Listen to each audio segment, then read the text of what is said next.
Mungkin di sini kami akan mempresentasikan dan memberitahu mengenai website NCBI terkait mencari informasi-informasi mengenai genetik tampil lebih molekuler. Di mana di sini kami akan mencoba untuk mencari gen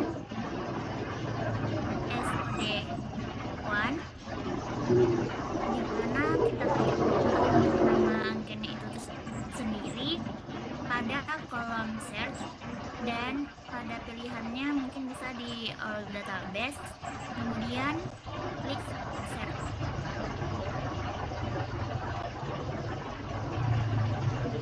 Nah, di sini kita bisa mendapatkan informasi-informasi mengenai gen SOD1 tadi, di mana gen ini memiliki sekitar sebanyak 6040 gene. Lalu untuk mengetahui lebih lanjut mengenai gen ini, kita ke tab.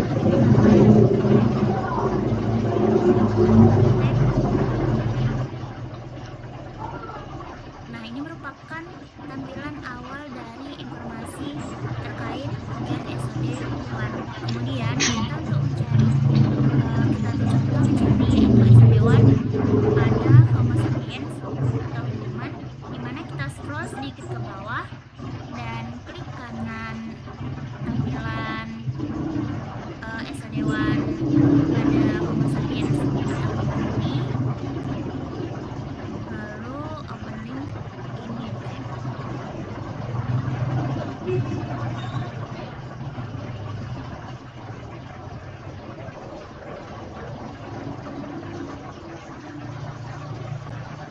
Nah, ini merupakan informasi-informasi terkait gen SOD1 pada Homo sapiens atau human, di mana kita bisa mendapatkan informasi di mana lokasi dari gen tersebut yaitu terdapat pada kromosom 21 pada lengan panjang di urutan ke-22 dengan sublokus 11, di mana ekson gen ini pada human itu 5. Mungkin untuk informasi terkait gen ini selanjutnya akan dilanjutkan dengan teman saya Winia. Baik, terima kasih kepada moderator. Mungkin saya akan menjelaskan tentang fungsi dari gen SOD1 tersebut.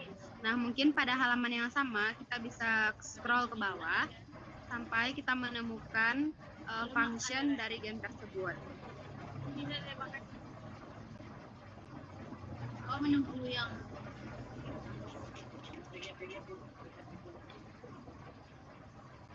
Nah, di sini ada fitur dari gen ontologi, di mana di bawahnya ada function atau fungsi. Yang pertama, fungsinya ada memungkinkan aktivitas antioksidan, memungkinkan pengikatan ion tembaga, kemudian memungkinkan pengikatan enzim, memungkinkan pengikatan protein yang identik, memungkinkan pengikatan ion logam, dan memungkinkan aktivitas oksidoreduktase. Dan bisa di-scroll ke bawah, banyak fungsi lain dari gen SOD1 tersebut. Bisa diklik satu persatu jika membutuhkan. Kemudian masih pada halaman yang sama, scroll ke atas untuk melihat citasi di PubMed dan juga gen drive dari gen tersebut. Nah, di sini bisa kita lihat di bibliografi, di sini paling bawah ada CIOL 1323 citasi di PubMed. Yang warna biru ini bisa kita klik satu persatu jika kita butuhkan untuk melihat dari PubMed tersebut. Kemudian scroll ke bawah, ini ada gen drive atau gen referensi into function. Di sini bisa kita lihat ada CIOL gen drive ada 1086. Mungkin di sini juga bisa kita klik satu persatu jika kita membutuhkan data dari gen tersebut. Mungkin saya kembalikan kepada moderator. Baik, untuk penjelasan selanjutnya akan dilanjutkan dengan teman saya Adinda. Baik, mungkin untuk penjelasan selanjutnya akan dilanjutkan dengan teman saya Adinda. Baik, terima kasih moderator. Selanjutnya yaitu penyakit yang berhubungan dengan gen SOD1. Nah, scroll ke bawah hingga menemukan penyakit yaitu HIV-1 interaction. Scroll ke bawah hingga menemukan menu proses untuk mengetahui informasi terkait gen terlibat dalam proses. Nah, diantaranya ada terlibat dalam jalur persinyalan tirosin kinase, protein reseptor permukaan sel, terlibat dalam ritme sirkadin, dan terlibat dalam modulasi transmisi sinaptik kimia. Nah, scroll lagi hingga menemukan menu Pathways from PubChem dan pilih salah satu di antaranya dengan cara mengklik kanan.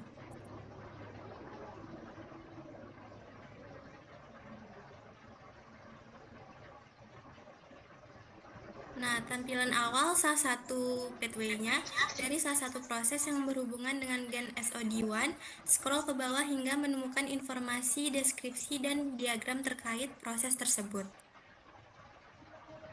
Nah, signal pathways adalah proses di mana sinyal ekstraseluler mengatur aktivitas sel melalui reseptor transmembran.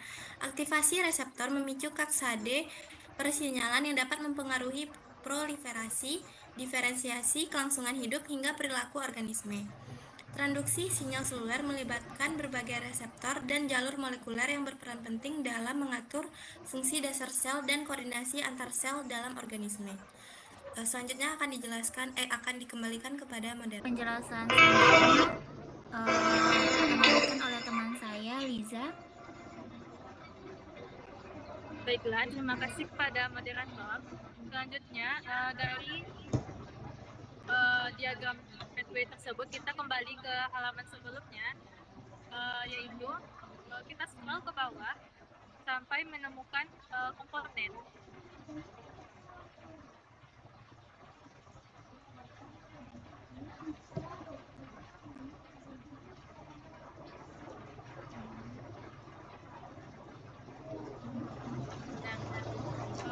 Nah, itu di sana kita sebutkan bahwa di antara komponen dari gen SOD1 itu sendiri ada beberapa di antaranya, yaitu terletak di sitoplasma akson, terletak di sitoplasma, terletak di vesikel sitoplasma, kemudian aktif di sitosol, terletak di sitosol, terletak di sitosol dendrit, terletak di granula inti padat, terletak di eksosom ekstraseluler, dan juga banyak komponen dari gen SOD1 lainnya.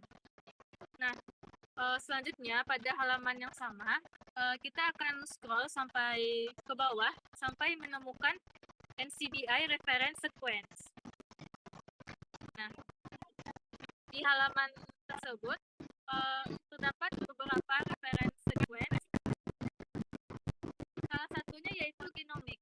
Nah, pada genomik itu terdapat beberapa item. Nah, untuk mengetahui accession number-nya, maka kita akan mengklik item FASTA.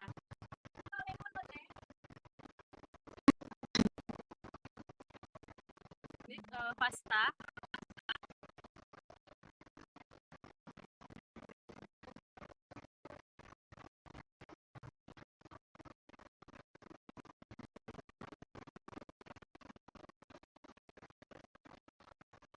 Nah, setelah mengklik FASTA, maka akan muncul beberapa informasi mengenai reference sequence dari gen SOD1.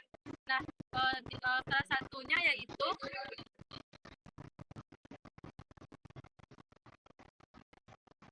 salah satunya yaitu terdapat accession number-nya dengan kode NG_008689.1. Sekian dari saya, akan saya kembalikan kepada moderator. Baik.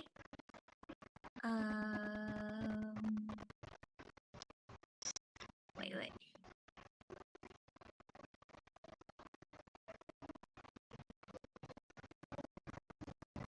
Baik, terima kasih Liza. Mungkin untuk penjelasan selanjutnya akan dijelaskan oleh teman saya, Sylvie. Mungkin Mbak Silvi diserahkan. Baik, sebelumnya terima kasih saya ucapkan kepada moderator. Nah, untuk tahap selanjutnya bisa kembali ke halaman sebelumnya.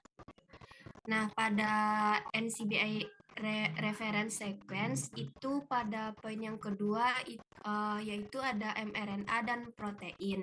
Dan itu menjelaskan yang mana NM itu untuk mRNA dan NP-nya untuk protein. Nah, pada kali ini kita klik bagian NM.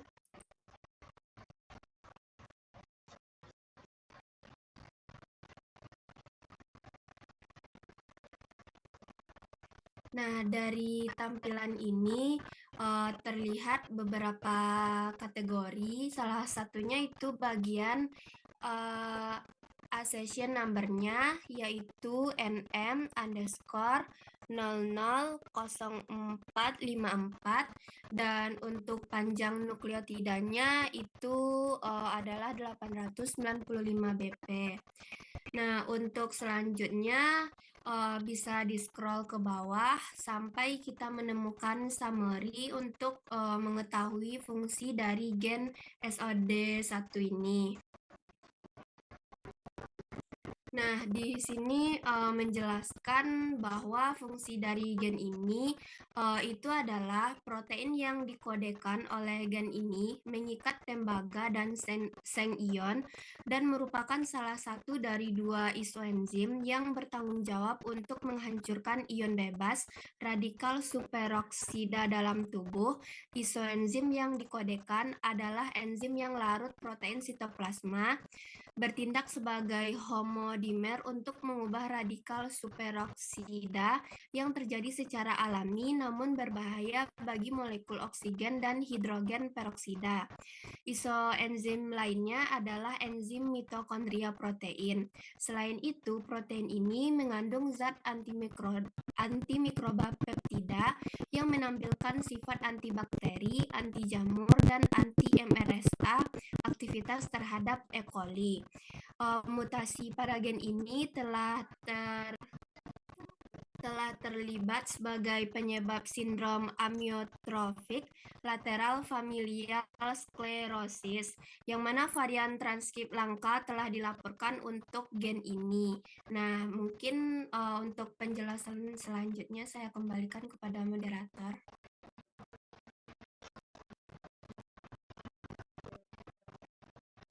Baik, untuk penjelasan selanjutnya akan dilanjutkan dengan teman saya, Wira. Baik, terima kasih kepada moderator. Di sini saya akan menjelaskan bagaimana kita dapat mencari referensi nomor accession dari protein dan panjang asam amino. Di sini kita kembali ke halaman di mana terdapat di sana kode NP underscore 000445. Lalu kita mengklik kode tersebut sehingga kita masuk ke laman berikutnya.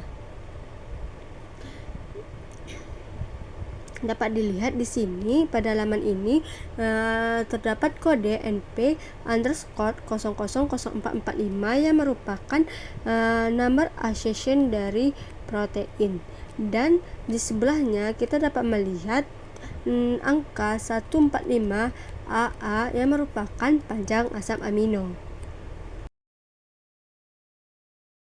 Selanjutnya, untuk mencari fungsi-fungsi dari asam amino, kita dapat men-scroll sehingga kita menemukan summary pada laman yang sama, yang dimana fungsi dari asam amino ini yaitu sama dengan yang dijelaskan oleh teman saya yang sebelumnya, yang dimana protein yang dikode oleh gen ini mengikat ion tembaga dan seng dan merupakan salah satu dari dua isoenzim yang bertanggung jawab untuk menghancurkan radikal superoksida bebas dalam tubuh. Isoenzim yang dikode ini merupakan protein sitoplasma terlarut yang bertindak sebagai homodimer untuk mengubah radikal superoksida yang terdapat secara alami namun berbahaya menjadi oksigen molekuler dan hidrogen peroksida. Selain itu, protein ini mengandung peptida antimikroba yang menunjukkan aktivitas antibakteri, anti jamur, dan anti MRSA terhadap E. coli. Mutasi pada gen ini telah dikaitkan sebagai penyebab sklerosis lateral amiotropik familiar. Varian transkrip langka telah dilaporkan untuk gen ini. Saya kembalikan kepada moderator. Baik, terima kasih kepada teman-teman telah menyampaikan informasi terkait website NCBI dalam mencari informasi mengenai biologi molekuler maupun genetik. Mungkin kurang lebih hanya itu saja yang bisa kami sampaikan. Kami akhiri dari kelompok 2. Wassalamualaikum warahmatullahi wabarakatuh.